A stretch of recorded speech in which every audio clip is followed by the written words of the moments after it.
আমাকে রুম পর্যন্ত পৌঁছে দিয়ে আসি? আমি নিয়ে যেতে পারবো। তুমি চিনবে না? সরি, আপনি চিনবেন না, আমি ওকে আগে দিচ্ছি। না তুই থাক, আমিই যাই। সাহস আছে। যাও। আসছি আন্টি। হ্যাঁ এদিকে এদিকে। মা আসছি। এদিকে যা।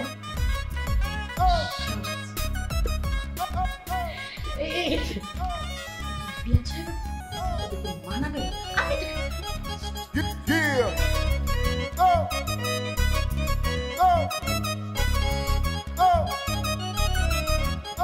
আপনাকে কিন্তু আমার জোস লাগছে। Thank you. রুমের এই অবস্থা কেন? ঘূর্ণিঝড় হইছে? এইসব আমিই করেছি, কারণ আমার মাথা সমস্যা আছে না, আমি পাগল। তো আপনি এখানে আসছেন কেন? আমাকে এইভাবে উল্টাপাল্টা করে দেখেও আপনার মন ভরে নাই?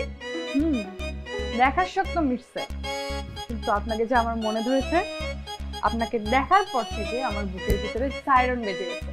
কেন? আমি আপনাকে বিয়ে করতে চাই। সো এক্সাম দেওয়ার জন্য রেডি হয়ে যান। এক্সাম মানে? কিসের এক্সাম? এই আপনি কি আমার টিচার নাকি আপনি পাগল টাগল হয়ে গেছেন, নাকি সোজা পাগলা ঘর থেকে এখানে চলে আসছেন?